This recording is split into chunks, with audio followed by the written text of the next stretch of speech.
Good morning. Since I'm in Breslau in Poland, I've come to find a few graves. A couple of family members, historians, poets, philosophers,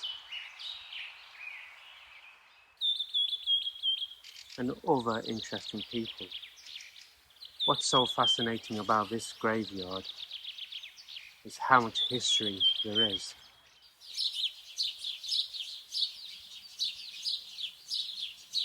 How much silence there is, only of the birds and the rustle of the wind.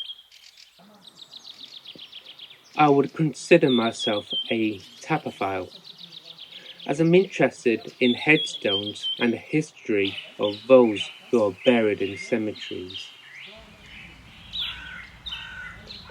The old Jewish cemetery in Wroclaw is located in the southeast part of the city. The very first burial took place on 17th of November 1856, which back then was a small village of Gabitz. The current shape of the cemetery evolved mostly during the 19th century. The cemetery area has been expanded twice. In 1943, the burial ceremonies were abandoned and the necropolis was leased for 5 years to a gardening centre. During World War II, the cemetery became a fierce battleground, the marks of which are still visible on many tombstones. After 1945, it slowly turned into ruins. It was put on a list of the city's monuments in 1975. Most of the cemetery objects were built in the second half of the 19th century. They imitate various architectural styles, including Haitian, Middle Ages, Renaissance, and Baroque. These great examples of ancient architecture, with numerous columns located throughout the cemetery, are a symbol to many of life and eternity. Columns imitating broken trees reflect the tragedy of fragile life and death.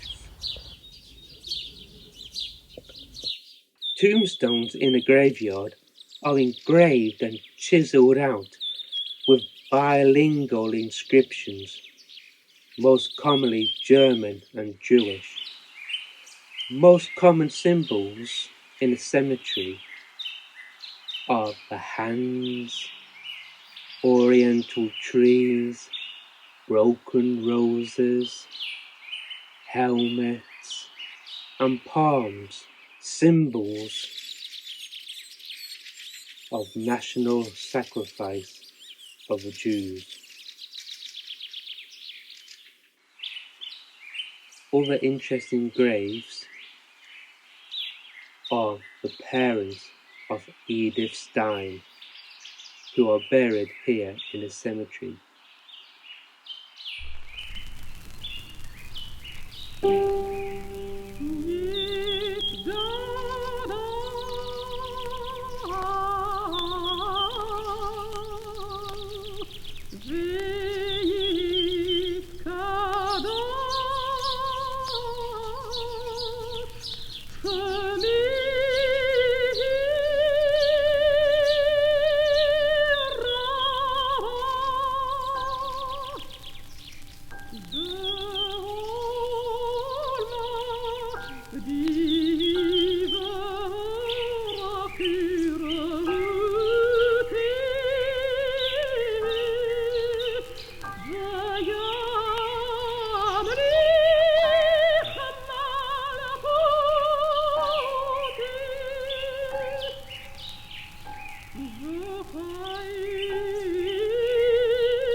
An offering to Bertha Herritz.